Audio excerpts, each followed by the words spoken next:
সুপ্রিয় দর্শক মণ্ডলী, স্বাস্থ্যকথা চ্যানেলের পক্ষ থেকে আপনাদেরকে স্বাগত জানাচ্ছি। আমি ডক্টর মাহমুদুল হাসান। আশা করি আপনারা ভালো আছেন। দর্শক মণ্ডলী, ভিডিও শুরুতে আমি আপনাদেরকে অনুরোধ করবো, আপনারা যারা চ্যানেলটি সাবস্ক্রাইব করেননি তারা চ্যানেলটি সাবস্ক্রাইব করবেন এবং ভিডিওটি ভালো লাগলে লাইক, কমেন্ট এবং শেয়ার করবেন। তো আজকের ভিডিও থেকে আশা করি আপনারা সবাই উপকৃত হবেন ইনশাল্লাহ। দর্শক মণ্ডলী, আমরা সবাই জানি যে প্রতি বছর ডেঙ্গুতে আমাদের দেশে অনেক লোক মারা যায়, বা এখনও ডেঙ্গুতে রেগুলারই আপনি পত্রিকা বা টিভি চ্যানেল খুললে দেখবেন যে ডেঙ্গুতে বেশ কিছু লোক মারা যাচ্ছে। এখন ডেঙ্গুতে আসলে মৃত্যুর কারণটা কি? আমরা সবাই জানি যে ডেঙ্গুতে আমরা মূল কনসার্ন থাকে আমাদের শরীরের প্লাটিলেটটা কতটুকু কমে যাচ্ছে। প্লাটিলেটটা আমরা রেগুলার যাদের ডেঙ্গু আক্রান্ত হয় তাদের আমরা প্রায় প্রত্যেক দিন আমরা বলি যে অন্ততপক্ষে প্লাটিলেটটা দিনে একবার হলেও চেক করে দেখবেন, কারণ প্লাটিলেটের কাজ কি? আমাদের শরীরে রক্ত জমাট বাঁধতে সহায়তা করে।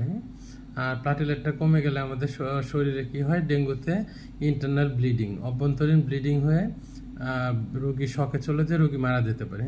তো এই ক্ষেত্রে আমাদের সবার কনসার্ন থাকে যে প্লাটিলেটটা কিভাবে বাড়ানো যেতে পারে।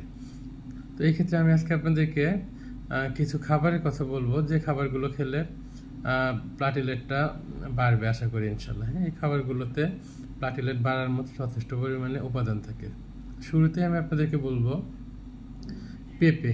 পেঁপে জিনিসটা যেটা, পেঁপে আমরা কাঁচা পেঁপে, পাকা পেঁপের জুস করে, পাশাপাশি পেঁপের পাতাও আমরা খেতে পারি। পেঁপের পাতা আমরা যদি সকালে 1 কাপ বা রাতে 1 কাপ এভাবে যদি আমরা ব্লেন্ড করে জুস বানিয়ে কাঁচা পেঁপের পাতা খেতে পারি, সেক্ষেত্রে এটা অনেক ইফেক্টিভ প্লাটিলেট বাড়াতে। অনেকে এটাতে আর্গু করে যে এটা অনেকেই মানতে চায় না, বাট এটা প্রুভড আর কি, যে পেঁপের পাতার রসে প্রচুর পরিমাণ প্লাটিলেট বাড়ানোর মতো উপাদান থাকে।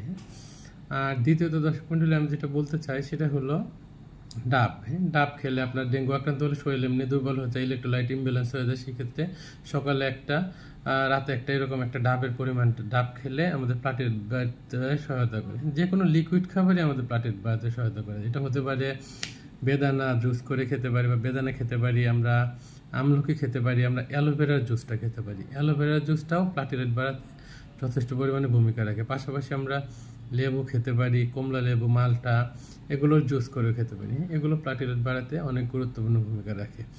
আর এর বাইরে যদি আমরা বলি, প্রোটিন সমৃদ্ধ কিছু খাবার, যেমন রেড মিট, আপনার গরুর মাংস, খাসির মাংস, পাশাপাশি মুরগি মাংস, এই খাবারগুলো কিন্তু প্লাটিলেট বাড়ায়। আর যদি আমরা ভেজিটেবল বলি, সেক্ষেত্রে আমরা পালং শাক, কলমি শাক, এদের ভিতরেও প্লাটিলেট বাড়ানোর যথেষ্ট পরিমাণে উপাদান আছে। মূলত ডেঙ্গুতে আমাদের শরীরটা দুর্বল হয়ে যায়, কাজে আমাদের খেতে ইচ্ছে না করলেও আমাদের খাবারগুলো খেতে হবে।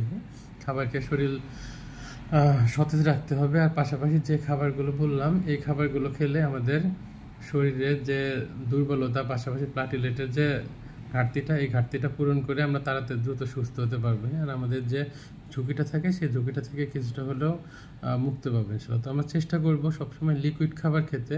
আর ডেঙ্গুতে আমরা যারা আক্রান্ত হই না কেন, আমরা ব্লাড প্রেশারটা একটু চেক করে দেখার চেষ্টা করবো যে আমাদের ব্লাড প্রেশারটা কেমন থাকে। ব্লাড প্রেশারটা যদি আপনার অনেক কমে যায়, সেক্ষেত্রে হয়তো ব্লাড প্রেশার চেক করার সাপেক্ষে বাসায় 2-1 ওর স্যালাইন খাওয়া যেতে পারে।